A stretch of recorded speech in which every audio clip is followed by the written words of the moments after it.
What's up, everybody? It's time to do another Fat Electrician video. I haven't done one in quite a while. I've been itching to watch more of his videos because they are fantastic, aren't they? We know, and I'm going to say it, we know he is the best storyteller on YouTube. We know that. And so we're going to sit down and we're going to watch it. And the other thing as well is he doesn't mind people reacting to his content, which I think is a massive thumbs up to creators. But yeah. I'm excited for this one. This is the most gangster tanker of World War II, Lafayette War Daddy Pool. I'm excited for this. As always, if you're not already, you should be subscribed to the Fat Electrician. Link down below. It'll be right there. You'll see it. Go over to his channel, like his videos, and subscribe to his stuff. Very important that you do that. Do I need to say anything else before we get started? Definitely check out Morale, my new business, down below. Really important that you do that because it's my new business and I'm very, very excited about it. What else do I need to say? Oh, that's another thing.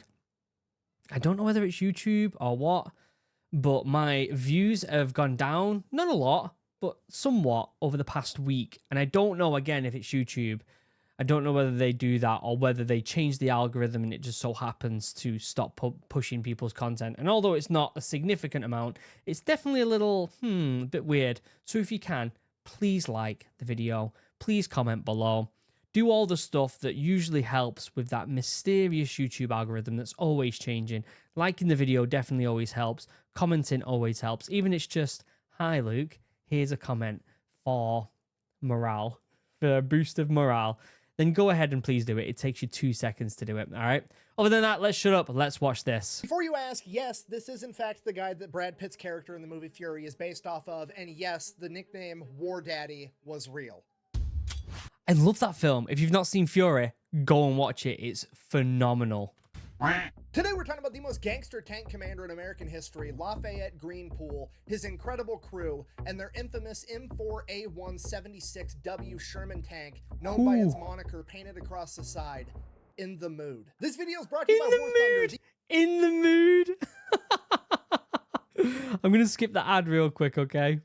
Two twins would be born, John Thomas Poole and his younger brother by 5 minutes, Lafayette Green Poole. They both spent their entire childhood growing up in Texas. The Great Depression happened when they were 10 years old. Despite that, they were both star athletes in middle school and high school. And then when they graduated from high school in 1937, John and Lafayette, the two brothers, wanted to join the Navy together. Like everything else they'd done in their life at this point, they go down to the local recruiting office together and they both sign up for the US Navy. Then they go to get their physicals. John passes with flying colors, but Lay, on the other hand, is rejected because his eyesight isn't good enough because he has one bad eye from an injury from when he was younger. Oh, that sucks, that, doesn't it? Especially when your brother gets in.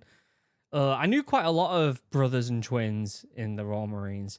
It's quite a common thing, actually.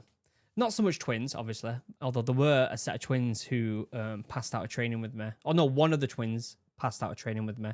There's a lot of brothers and siblings that are in the military. Is turning into a weird pattern at this point because there's a shocking amount of badasses that are originally rejected from the US military for apparently having bad eyesight. I mean, off the top of my head, we've got Lawson Red Ramage, the first submarine commander to earn the Medal of Honor, which I don't know why your vision needs to be super good inside of a submarine, but whatever. Then we've got Willis Ching Lee, literally an Olympic sniper that was the greatest battleship commander of all time, that after he had won the Olympics for sharpshooting was told that his vision wasn't good enough. And then of course we have Jay-Z. What? Medal of Is that real? Surely that's not real. What the hell?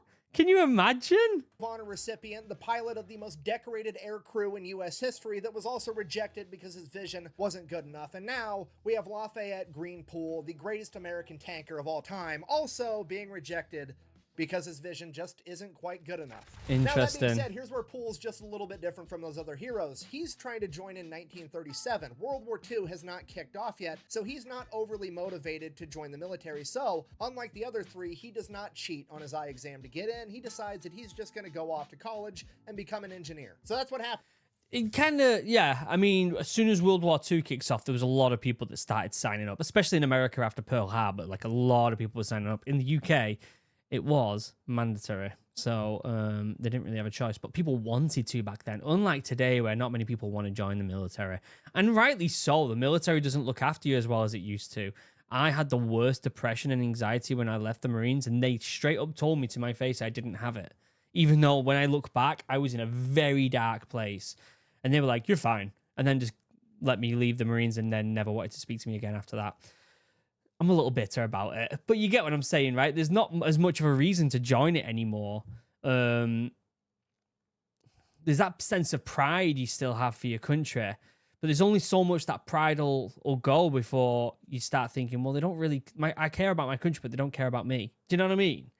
Back then, it was different. John ships off to go get trained for the Navy. Lay decides he's going to stay around town. He helps his parents out on the farm. He goes off to college to become an engineer.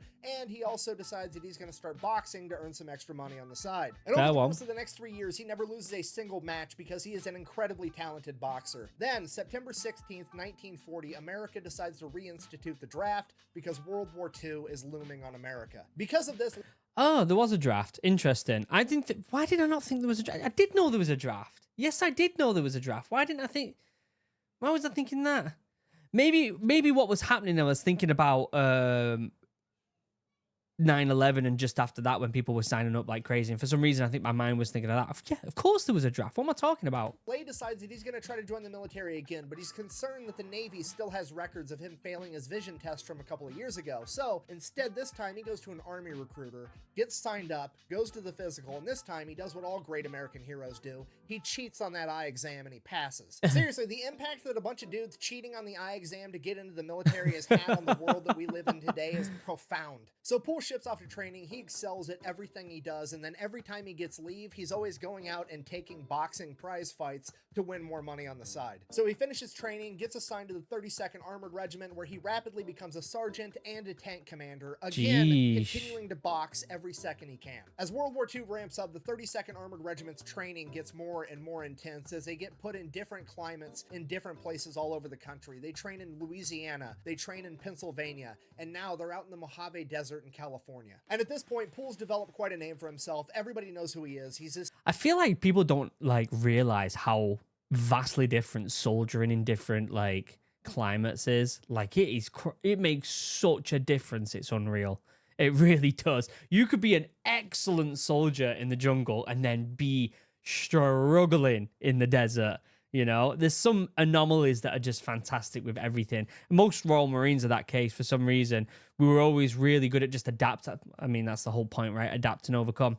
But still, there's some soldiers that's just, they fold when you go into, and that's why there's training in different terrains, right? That's why you've got to have training in different terrains before you get awarded something like a green lid or something like that, because some people just don't handle the cold and wet. This is why, and I'm telling you right now, the Royal Marines and the British make some of the best soldiers in the world. If you have ever been to Wales, when it's cold and wet, it's different. It's different. It's different than anywhere else on the world when it's cold and wet. It's weird and it messes with you.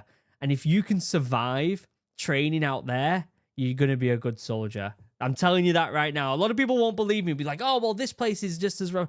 I'm telling you right now, Wales, when it's cold and wet, is different. It is different. And I've been around the world. 6'3" boxer that's 41-0. He's never been defeated. 41-0? Best, if not the best tank commander that they have. And because of this, he gets a little bit of sway with how things go. So he actually goes out and starts picking his own tank crew, and he picks the best of the best. In the driver's seat, he's got 24-year-old Private First Class Wilbert Richards, aka Baby, a nickname that he got when the crew was out for dinner one night at a diner, and the waitress looked at him and said, I didn't think they let babies join the army. Despite having a baby face, Poole said that he was... Of course, the military was like, well, that's your name from now on. Best tank driver in all of World War II. He was so good that he could parallel park a Sherman tank in the middle of downtown New York during rush hour traffic. In the gunner's seat, we have Willis Ollier, aka Groundhog, a nickname that he got in the Mojave Desert because he constantly wore his goggles and had dirt rings from the goggles around his eyes at all times. He is the oldest man in the crew at 28 years old. He was a factory worker at an ammunition plant. He was exempt from the draft, but he wanted to go to war anyways, so much so that he had to go to the government to get permission to quit his job job so that he could be in that tank. At loader, we've got 21-year-old Delbert Boggs, aka Jailbird, a nickname that he got because he was allegedly there because the judge gave him the option of go to war or go to jail. Standing at only 5'6", 120 pounds, Jailbird had probably the most physically demanding job in the entire tank crew. Despite his stature, he was able to load that gun faster than Poole could say fire. And then an assistant driver... This makes me want to watch Fury again. I can't remember. Are the actual crew in the tank named after these people as well? I don't remember. Bow gunner, we have Arthur Reed. Also, that just reminds me. There's a film called Baby Driver. It's a really good film. I wonder if it's like they took that baby from him. That's weird. That's interesting, isn't it? Who has not quite earned a nickname yet. The crew then decided that their fearless leader needed a nickname too. Poole was already becoming a legend. He was an undefeated boxer. He was one of the best tank commanders America had, and he made sure that everybody in his crew was squared away and taken care of at all times. He took complete responsibility for them. He was just like their dad, and for that reason, they gave him one of the coolest nicknames ever. And the same one from the movie Fury, War Daddy.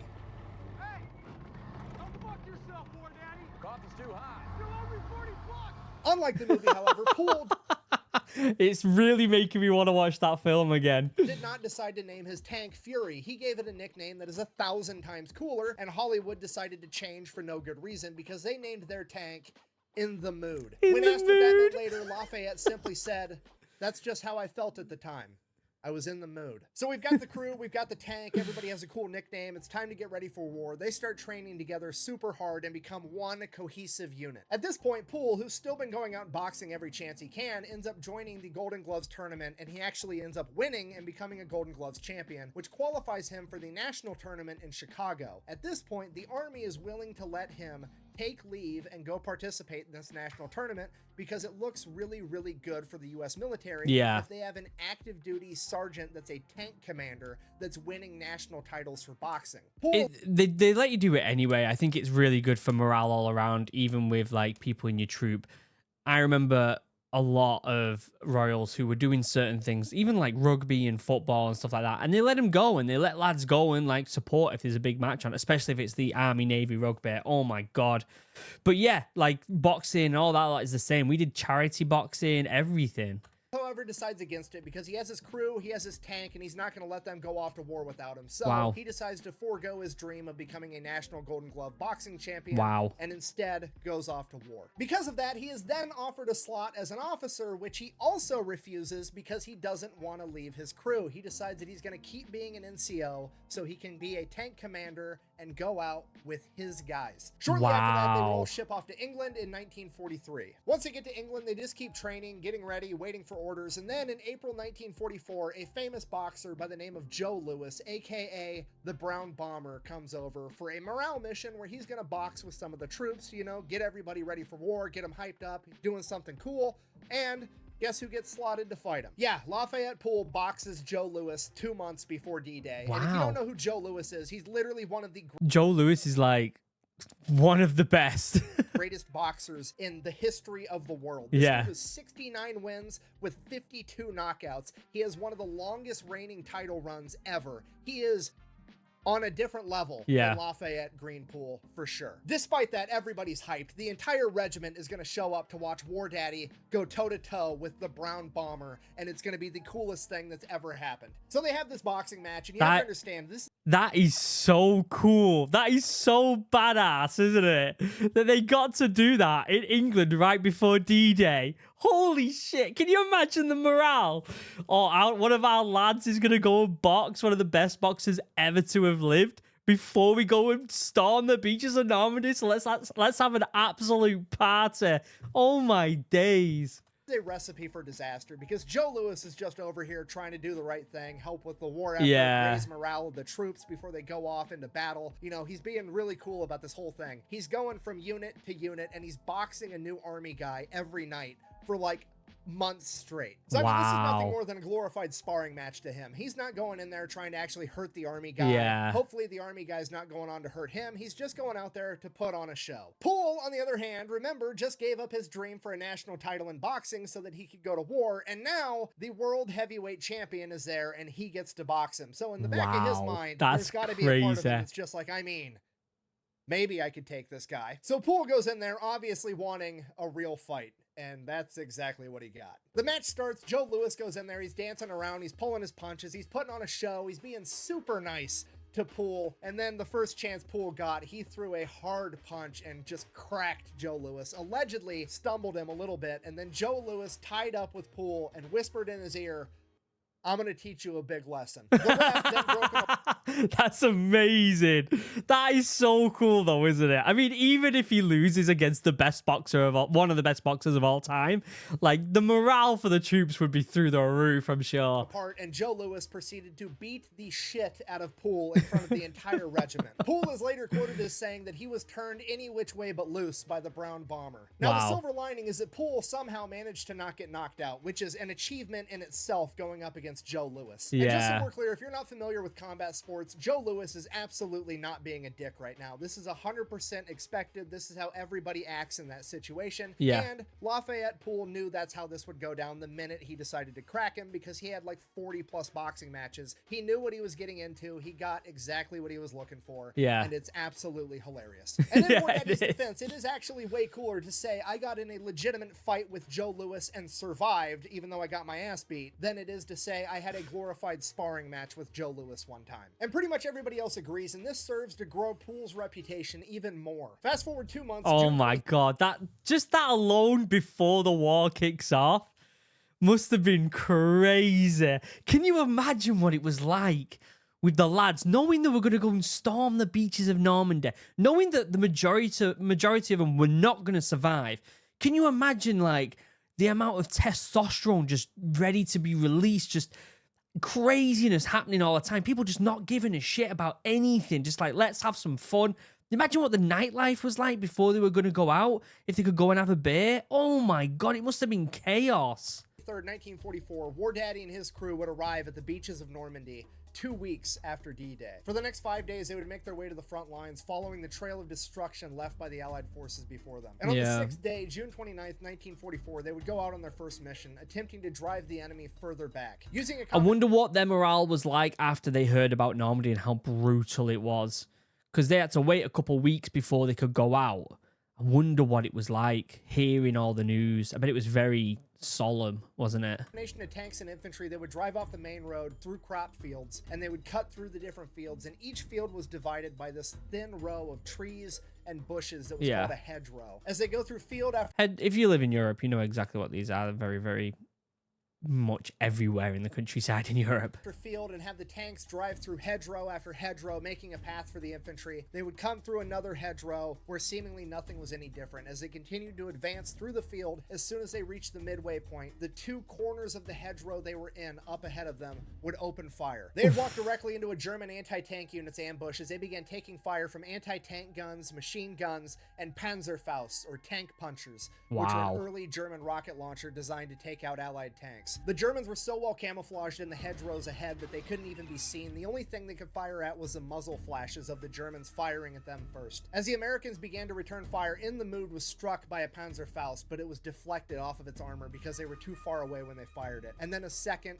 and then a third, and then a fourth. Oh my God. With 4 tank fists and survived all of them. The American... Oh my God.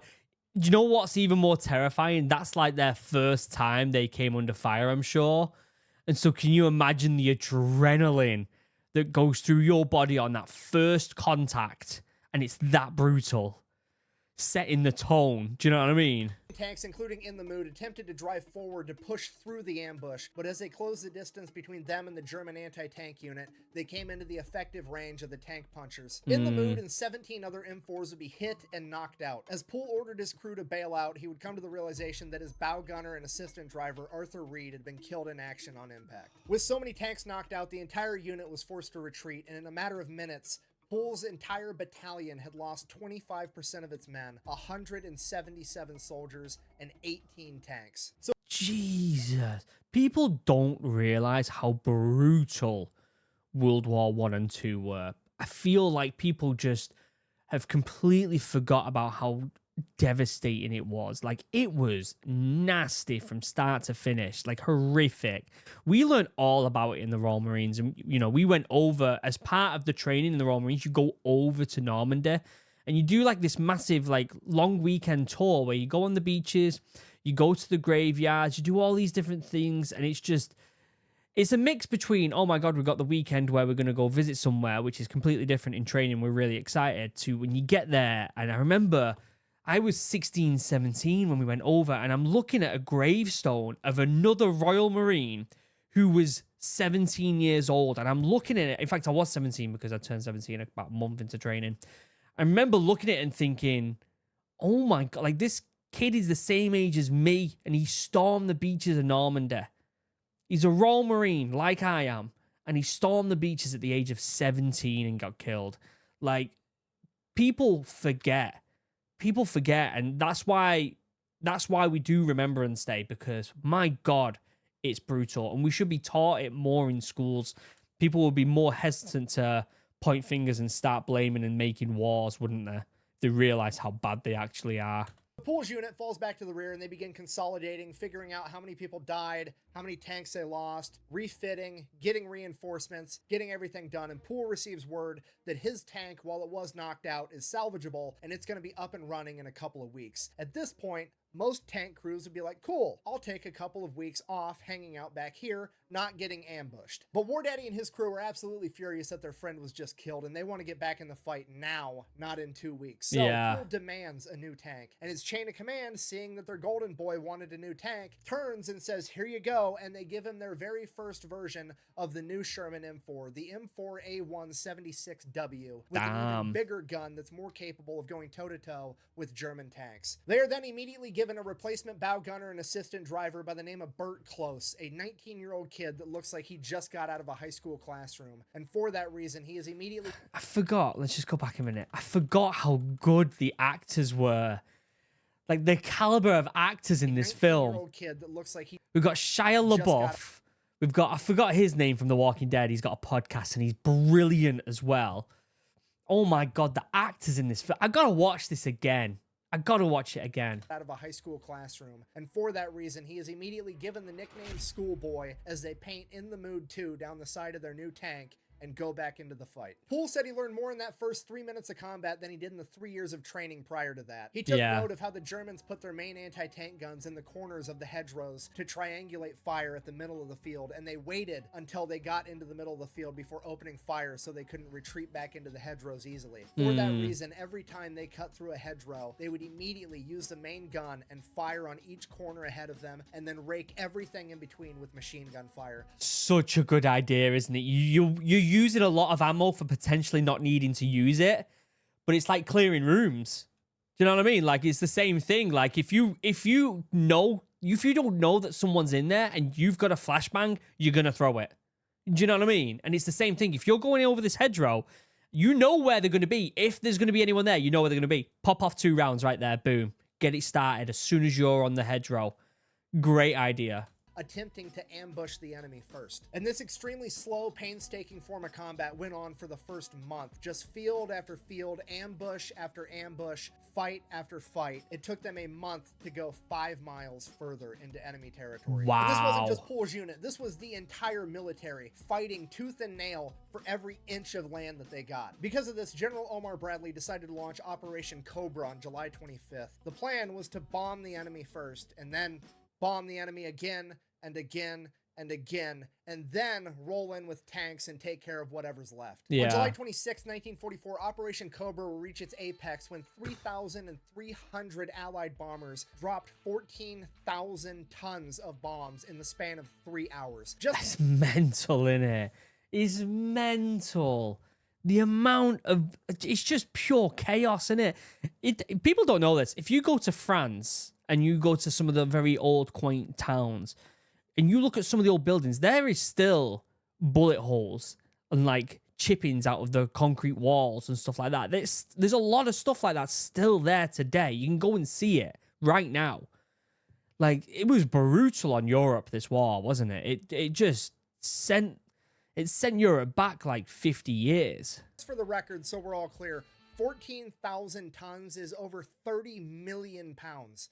in 3 hours. With all the bombings breaking down the enemy line, the combat pace really picked up as In the Mood started traveling miles a day instead of miles a month. During that time, In the Mood 2 would come toe-to-toe with its first German Panther tank, and it would take it out in a single shot with its new and improved 76mm cannon. Hell From yes. that moment on, War Daddy, his crew, and In the Mood 2 led point on pretty much every single mission his unit ran, and he was driving the enemy back as fast as humanly possible. In the following days, it became pretty apparent to pretty much everybody that War Daddy and In the Mood 2 were in fact the main characters of this story, as he began sitting up higher and higher in his commander's position on the tank. Pretty soon, the other tankers began to describe it as he was sitting I'm going to turn it up just a little bit for you guys. so high up on the tank that it looked like he was riding it like a bull, showing off his cowboy boots. Over the next several weeks, they put so many miles on In the Mood 2 and drove through so many hedgerows that they wore out the engine and it needed to be replaced. And at this Wow. point, Poole, being who he is like, I'm not waiting for that thing to get fixed, just give me another tank so I can keep fighting. And the chain of command is like, actually, that's perfect because now your original tank is fixed, so you can just have that one back.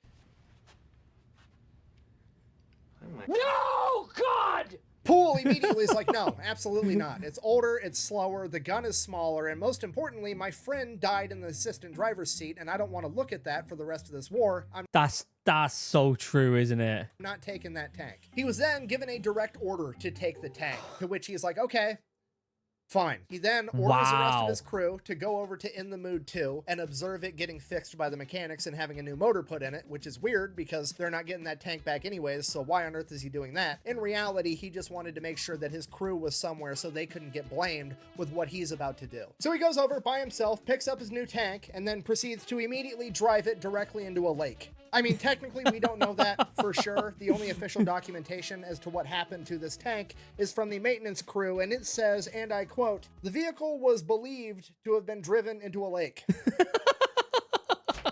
And at this point, the chain of command is just like, okay, well, I mean, let's hold on. This is the golden boy. I don't want to get rid of him. Hear me out. He did just save a tank the other day that we were going to lose. He ran in front of a bunch of machine gun fire and got that tank back. So now that he threw this tank away, it's basically a net zero. I think we should just let it slide. Go ahead, give him a new M4A176W again, and we'll get him back on the front lines. And that's it. That's the whole story. They give him a new tank, and he goes back to fighting. Okay. The fact that if you've worked with the military officers, any military officers, you know for a fact how difficult it can be. So to be in a place of war and just be like, I'm going to do what I want to do, good on him. Good on him. Do you understand how incredibly gangster that is? Yeah. This is an entire another level of plot armor, okay? Going toe-to-toe with the enemy and, like, doing some crazy stuff and surviving, that's one level. Going toe-to-toe with Uncle Sam about his money is a completely another level of plot armor that most people can't even fathom. For example, when you go to get out of the military, they make you turn in every piece of equipment they ever gave you, ever, okay? They're gonna pull out a sheet of paper that's this long with a list of all of it, and it's gonna be the most ridiculous stuff on the planet. They're gonna be like, yeah, we gave you a marker tube type in 2003. What the fuck is a marker tube type? Oh, a Sharpie. You gave me a Sharpie in 2003? Okay, I'll just pay for it. How much does the government pay for Sharpies? $79.95 is what we pay for fucking. He's not wrong. The list I got when I was leaving the Royal Marines of things I had to give back was mental. Sharpies around here. And then you have to pay the And that's in Britain as well, not America. $79.95 for a Sharpie that you lost 20 years ago. Otherwise, they negatively impact your credit score. The rest of us mere mortals are over here getting harassed by the U.S. military because we lost a canteen cup at some point. Meanwhile, War Daddy's over here waterboarding an entire tank and just walking away like nothing happened and nobody cares. This is an unprecedented level of plot armor. So that's August 16th. He gets his new tank In the Mood 3. August 17th, the very next day, they come into a humongous battle. They catch up with an entire German armored unit that has 12 Panther tanks. Oh Luckily, my God, 12. 12. Has this guy got a book? And I know everyone's probably rolling their eyes right now because they always have a book. But you know how much I love me books. His name is, let me see if I can spell it, Lafayette Poole book. Let me see. Blood and Fury. Is that what it's called? Your boy's got to get it. Your boy has got to get it. Part of America War Heroes, 15 books. Holy. Maybe it's a better book than that. Let's have a look. Has he actually got like an autobiography? Someone in the comments will be like, oh yeah, here's his book. No, maybe that's the only one. That's a shame. There probably is another book somewhere. Forces at this point in time have air superiority, so they radio in for some planes, and they come in and they bomb the entire Panther unit. Then after the planes drop a bunch of bombs all over them, then all of the American Sherman tanks start to advance. And then a couple minutes later, another group of American planes come. They were either P-38s or P-47s, depending on which source you want to read. Doesn't really matter. Either way, American planes come, and then they proceeded to bomb everybody, the American tanks included. And during this bombing run, In the Mood 3 and the tank next to it would both be hit. Luckily, nobody in War Daddy's crew would be hurt. However, both of the tanks were knocked out. At which point, the battalion commander orders everybody to fall back because things have just went catastrophically wrong. Poole orders his men to all bail out and run back. Baby the driver and Jailbird the loader, both cool, dope. They hop out of the tank, they run back. It is now Poole and Schoolboy left inside this tank. The other tank right next to In the Mood 3 also bails out and they all run off. However, one of those crew members is hurt and they're laying on the ground. War Daddy sees this, hops out of his tank, runs over to try to save this guy, drawing all of the machine gun fire from the German side on In the Mood 3. War Daddy ends up making it over to this other tanker and helping to save him. However, Burt Close, Schoolboy, is now pinned down underneath In the Mood 3, so he just digs in and buries himself underneath the tank, hoping that he's not hit by enemy machine gun fire or an American plane. So that's all he does. He just lays underneath the tank and kind of buries himself in the dirt, and he waits, listening to the machine gun fire bounce off his tank as he... That is terrifying.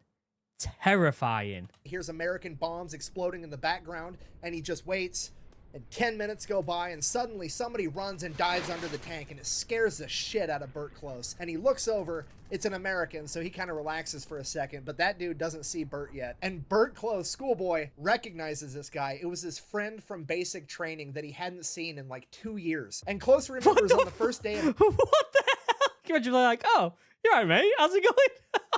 What are you doing under here?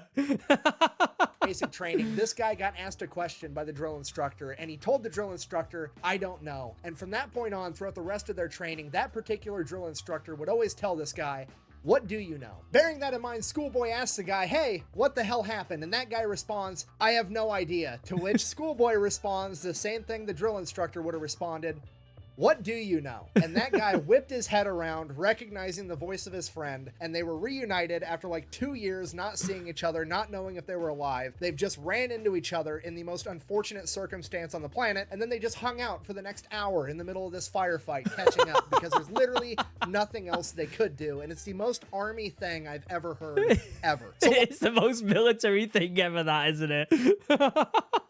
That's amazing. While Close is catching up with his buddy, War Daddy makes his way back to safety. He carries that injured tanker with him, and then he realizes that he's missing Burt Close, Schoolboy, and he was not about to lose another assistant driver and bow gunner. Yeah. And he is ready to run back into hell to go get him too. He is then physically restrained and given a direct order to not. So like an hour goes by, Schoolboy and his buddy are just chilling underneath the remnants of In the Mood 3, waiting for the bombs to clear up. Finally, the German armor unit's forced to retreat. They get the all clear, the planes aren't going to be coming anymore, and then they just kind of get out from underneath the tank and walk back, and everything's okay. So now the next problem is that In the Mood 3 is gone. They no longer have a tank. Well, In the Mood 3.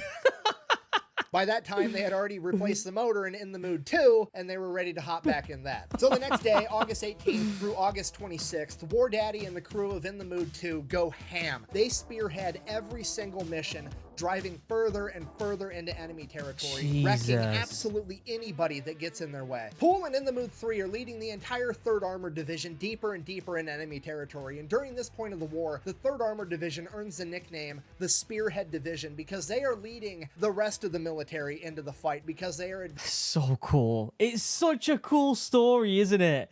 Like, just take everything else away from what's going on, and the amount of heroes in World War II, and I've said this so many times on this channel, the amount of untold stories that we don't know that happened during World War II would probably be 10 times more than the ones we do know. And still, it is so cool. They're just plowing through France. They're just plowing through. Do you know what I mean?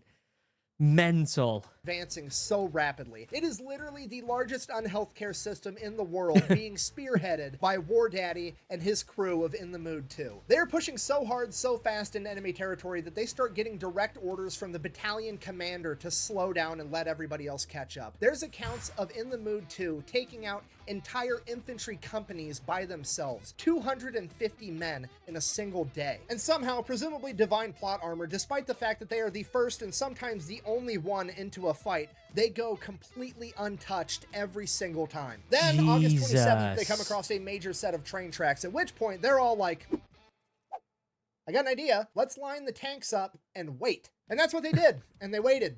And they waited, and like 8 hours later, here comes a German train full of all types of cargo and equipment and tanks and armored vehicles rolling down the tracks, and a bunch of Sherman tanks just open fire, turning the entire thing into a shooting gallery, destroying absolutely everything on this train. And it's just the stories from World War II are mental, aren't they? God, I part of me is always like, and I know this is going to sound weird, like, I wish that I wish I was there to help them out. And I think it comes from a place of pride of the country. Like I said, it wouldn't happen today. Like, if we had a big war today, my priority would be the wife and kids, right? And I think anyone my age who has kids and a wife would probably think the same thing, right? But, like, there's something about being part of something bigger than yourself, you know, that all men just strive for, don't we? It's what we want. It's what we live for. We want to be part of something bigger. And part of me wishes that I was like there to do that stuff. And I don't say that I wish I was in World War II, but to wish that I was a part of something, knowing that you were going to survive it, though. Do you know what I mean? Because World War II was not very good when it comes to stats of you surviving. But what I'm trying to say is I don't really wish I was in World War II, but I wish I was just a part of something bigger than myself like that. Does that make sense? Definitely don't wish I was in them firefights. Oh, my days. Point. Poole is like, cool. Now that I know which direction the trains are headed, maybe I just wish I was that cool. Do you know what I mean? I'm going to go get the next one. And he takes off heading the opposite direction that the train is going to be coming. So he's going to catch this train before anybody else. And sure enough, like an hour later, here comes another train headed in the exact same direction. It is now In the Mood 2 and this train going head to head as In the Mood 2 starts firing 76mm rounds into the engine of the locomotive. After 2 shots, it completely destroys the locomotive engine as the rest of the train glides to a halt. As they pull around and the rest of the train comes into view, there are 4 German Tiger II tanks on this train. They haven't even ran into one of these in combat yet, and there's 4 of them sitting dead on this train, but the Germans are running to get in the tanks to use them as artillery and get the guns aimed at In the Mood 2. And one of those German guns will absolutely destroy In the Mood 2, probably with a single hit. At this point, Schoolboy starts using his 30 cal machine gun, and War Daddy starts using the 50 cal up top to shoot at these German Tiger tanks, not because it's actually going to hurt the tanks, but because all the machine gun fire is keeping the Germans from getting inside of them to be able to use them. And while that's going on, Groundhog is opening fire on the tanks with the 76mm over. Can you imagine the panic seeing the Germans running to them tanks? Everyone's like, get them now. Like, holy crap. And over, finally being able to break through the Tiger tank's armor, destroying all 4 of the tanks as they continue to destroy everything else on this train. For the next half hour, it is a complete shooting gallery as In the Mood 2 wreaks havoc on this now defenseless train. At some point, the rest of the tanks catch up and they chip into, but the majority of the credit ends up going to In the Mood 2. When the smoke clears, they make sure all the Germans are gone, and then they go in and see what else, if there's any cargo that's salvageable, hoping for, like, I don't know, German chocolate or food, or most importantly, booze. And that's the truth. People would actually do that, I guarantee it. If there was any food, any booze, anything like that, they're like, we need that right now. Go in, and they start looking at all the cargo, and it's an entire train, besides the tanks and a couple armored cars that were on there. All the cargo is just like French lingerie and fancy perfumes and a bunch of woman stuff. Basically, they figured the Germans were just loading up trains full of anything they could find of value inside of France and trying to ship it back by rail to Germany to extract as much value as possible as they were being forced to retreat. Now, here's the silver lining. Somebody had the brilliant idea of like, hey, it's not food and it's not beer, but hear me out. The entire 3rd AD is on its way to Belgium right now. And if we show up in Belgium and we give all the ladies there a bunch of French lingerie and I know where this is going.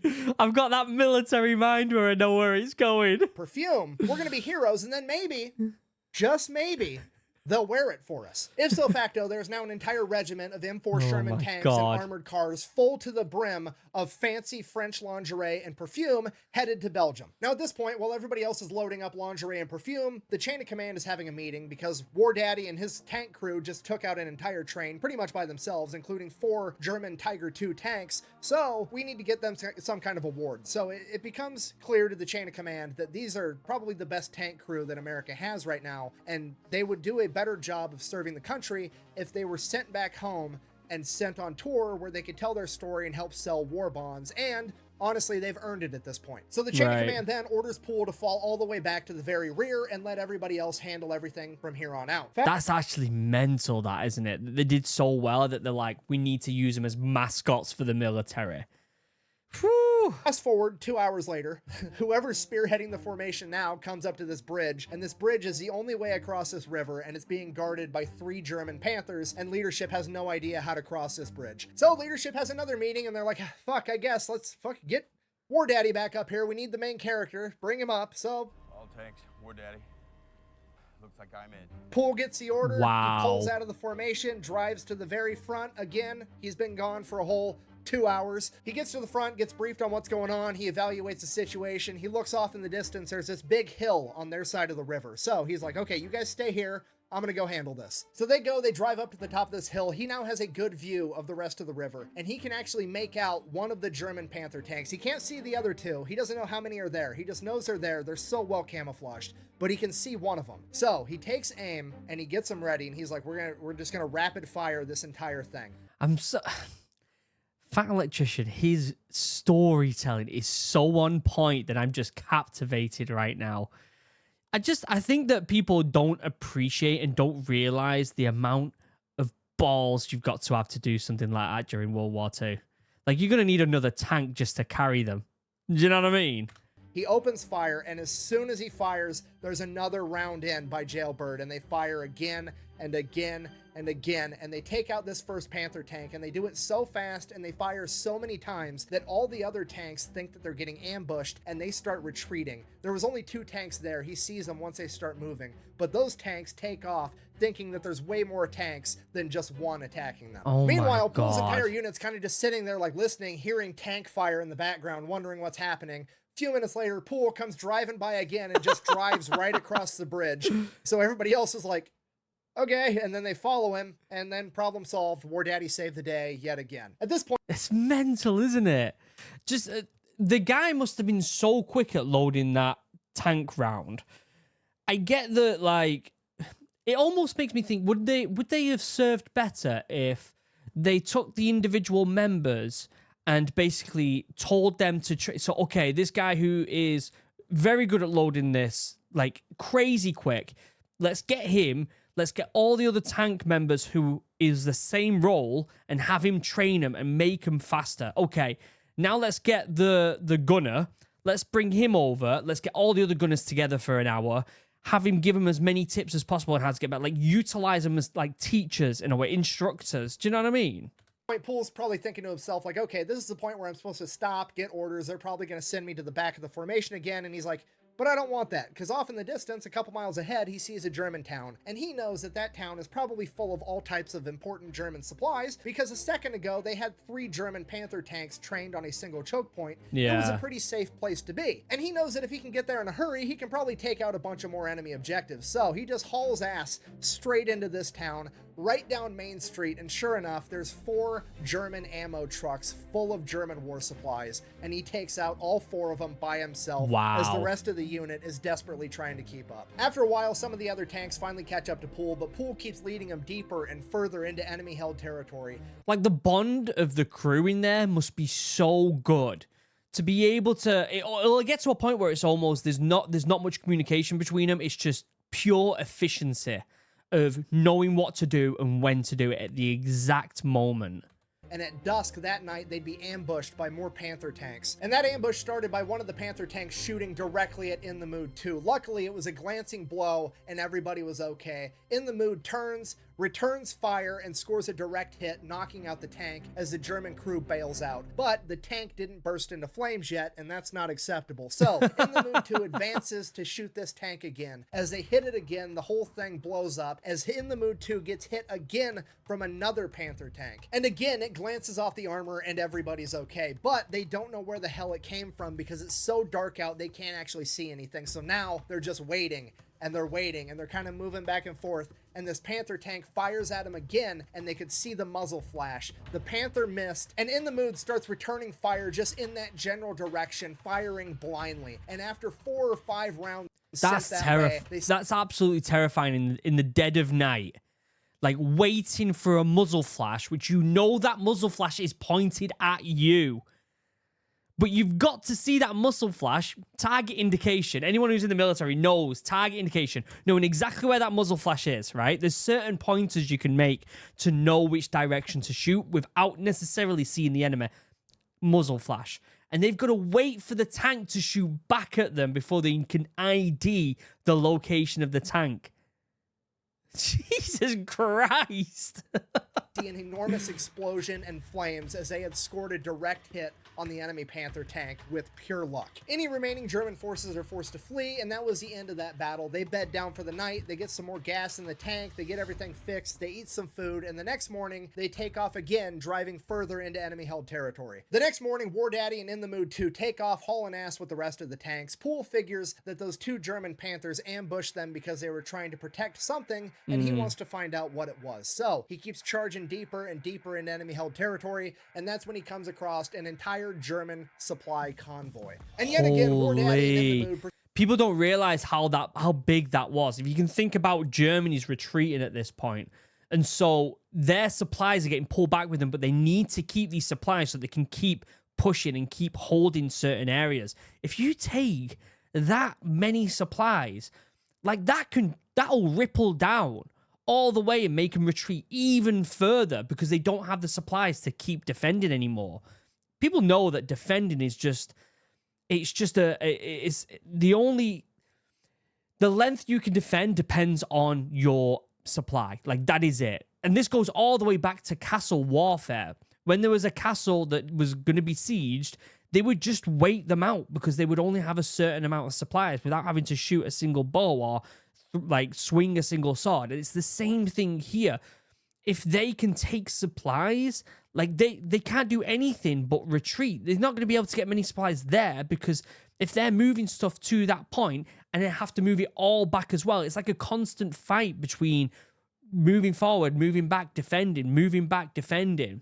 Taking supplies is massive. Proceed to turn this entire supply caravan into a shooting gallery. In the Mood alone is credited with destroying over 100 vehicles, 2 German Panther tanks, 2 other tanks, 3 German 88 anti-tank guns, claiming over 50 enemies KIA, claiming 63 as prisoners of war, and a ton of others wounded. When the smoke settles from this and the leadership... I wonder how many confirmed kills throughout the whole war this tank has, or this crew has. Wow. Gets to figure out what actually happened, it is decided that the In the Mood crew is all going to receive Bronze Stars, and Lafayette Green Poole is going to receive the Distinguished Service Cross. He would also be nominated for the Medal of Honor, but that was rejected for some reason. Something to do with being in a tank is a team effort, and he didn't do it by himself, so he doesn't deserve the Medal of Honor, which doesn't really make sense, but it never does. So, literally, how many videos have we watched where people do incredible things and don't get the Medal of Honor? It, like, makes my blood boil. That happened. Now from here, it's pretty smooth sailing. They don't have much contact with the German military. They're pretty much just going from town to town, hanging out in a town at the end of every night. However, In the Mood continues to be the #1 spearhead of the entire division, and now, instead of being the first into contact, they're the first into every town, and that comes with its own unique set of rewards because as soon as American tanks start rolling in, all the people come running out as they start celebrating that the Americans are here to beat the Nazis, and they start showering them with gifts, cheeses, breads, fruits, eggs, women, and most importantly, booze. So and women. There's a lot of stories of soldiers who have got babies. In places they don't know, believe me. in the mood gets first dibs on all the booze. This pattern repeats itself day after day for a little while, and then they eventually come up on a bigger city called Liège in Belgium. Once there, they take the city pretty easily, capturing 1,500 German POWs, and then they've essentially freed the town, at which point all the townspeople come rushing out to thank the Americans, and surprise, surprise, this city is full of very attractive young Belgian women. They start giving the soldiers gifts like food and booze, and in exchange, the soldiers break out the fancy lingerie and perfume that they liberated from get the lingerie.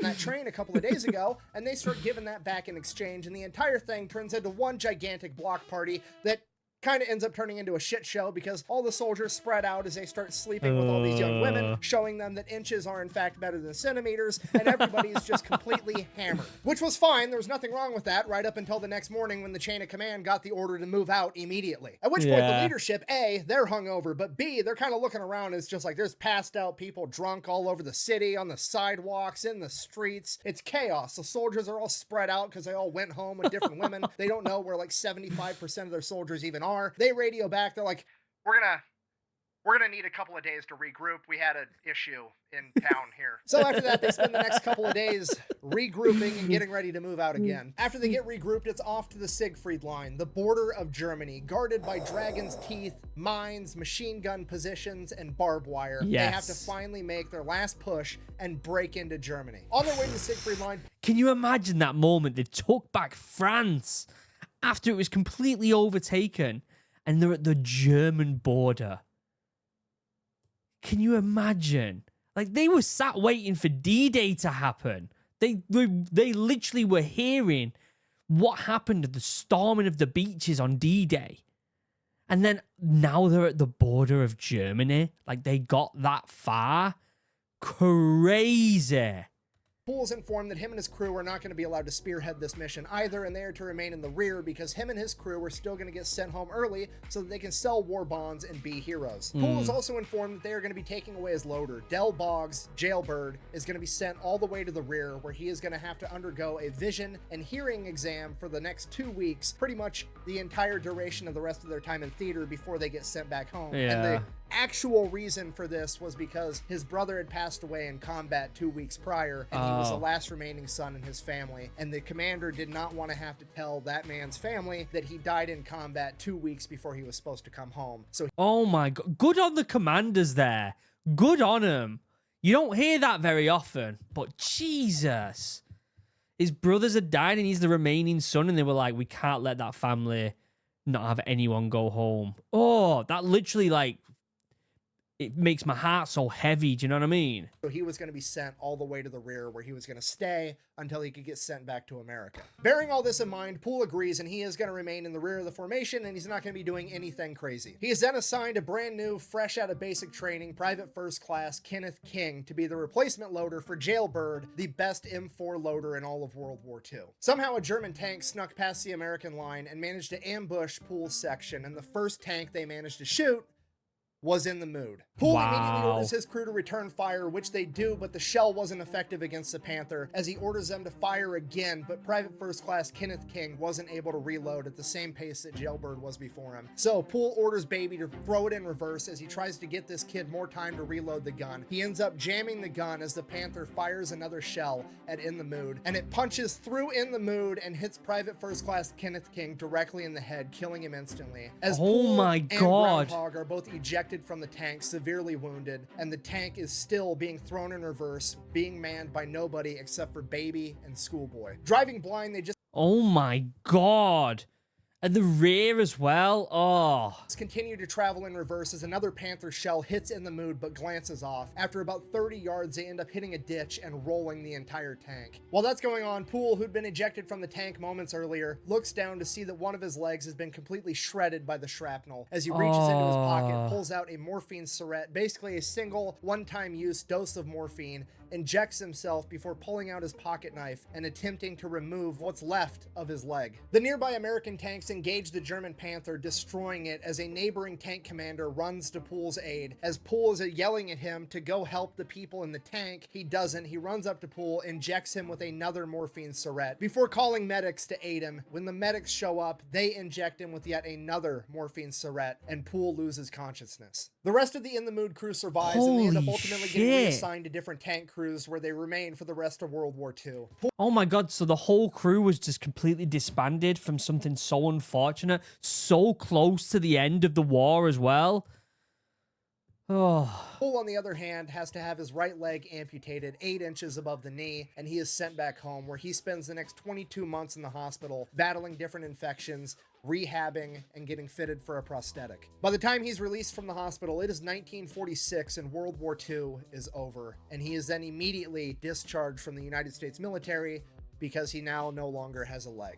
Lafayette Green Poole, aka War Daddy, and his tank crew of In the Mood were in combat together for 81 days in Wow. World War II. And in that 81 days, they are credited with taking out 1,000 German soldiers, capturing 250 more, destroying 275 armored vehicles, and 12 German tanks. Holy shit. Goosebumps. You can get that on camera. You probably can't. Oh my god, they were brutal. Brutal. For this, Poole had been nominated for the Medal of Honor twice. The first time the paperwork had apparently been lost, and the second time he was just flat out rejected. He was, however, awarded the Distinguished Service Cross, the Legion of Merit, a Purple Heart, the French Croix de Guerre, and the Belgian Fourrière. After being released from the military, he went back home to Texas, where him and his wife started having kids, and he worked as a mechanic at a gas station for a number of years. And then, after a few years, the United Imagine just going working as a mechanic at a gas station after that. I feel like your life would... Oh my god. It's almost like... I feel sorry for him. States military came out with a special program where they would let people rejoin the military if they had special or desired talents regardless of their physical disabilities, and Poole fit that bill. He was brought back into the military to serve as an advisor and to help train the next generation of tankers. He would do that from 1948 until retiring in 1960 as a Warrant Officer 4. He then decides that his next life adventure is going to be a preacher, which he does for a number of years, which honestly makes sense because the dude is super good at putting people in touch with God. So he does that for a little...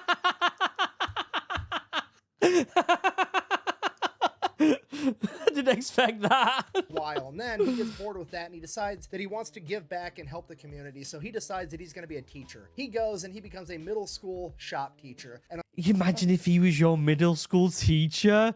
Oh my god, make sure you do your homework. on the first day of any kid's shop class, he would always lecture them on the importance of safety and how dangerous power tools could be, right before drilling a hole directly into his wooden prosthetic leg, but the kids didn't know that at the time. After that, he finally does truly retire, and in his retirement, he forms a relationship with the armored units out of Fort Hood. They bring him out there, they let him drive in an M1 Abrams tank for the first time. He's blown away at how much better they are than the tanks that he drove during World War II. They also have him as the guest of honor at all their military events where he commonly gets to speak and he gets to know all the guys. And then in 1990, they're sent off to fight in Desert Storm. If you don't know, Desert Storm is considered to be the last great tank battles the world has ever seen. The last time that tanks were going toe-to-toe with one another on the battlefield. And the entire time that his guys were out there, Lafayette Poole was back home, glued to the news, watching it every single moment of every single day. And as Desert Storm, and by extension tank versus tank warfare, would come to a close, so would Lafayette Poole. His health began to decline and he would pass away at the age of 71 on May 30th, 1991, the very same day that the year I was born. He received word that his armored unit out of Fort Hood had made their way to Germany safely on their way back home to America because Desert Storm was over. Oh my god, getting like choked up. And again, look at the goosebumps. Can you see it? Probably not. Like, his storytelling is so good, but this story in general, it lends to it, doesn't it? Bringing a close not only to tank warfare as the world knew it, but the life of one of the greatest men to ever do it. Yeah. So, in conclusion, if this has taught us anything, never underestimate what you can accomplish by cheating on your next eye exam. Thank you for watching. Best way to support the channel is go buy some merch over at thefatelectrician.com. And don't forget to go check out War Thunder, where you can play as In the Mood yourself.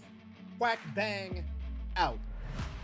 Great video, as always, by the Fat Electrician. I always come away feeling emotional, proud to be British, and proud to be an American as well. Fuck yes. What a great video. He's storytelling. I mean, he picks the best stories to tell, first and foremost, doesn't he? So good on him for his choice of stories. But the way he delivers his stories are just phenomenal. And I'm going to go and watch Fury again. In fact, I might watch it again tonight, to be honest with you. Let me know what you think in the comment section down below. Please go over to his channel. Give it some love. It deserves it. It really does. Check out Morale down below. Don't forget to like, comment. Helps with that mysterious YouTube algorithm. That would mean the world to me. And until next time, I'll see you next week. I love you all. Have a wonderful day. Goodbye.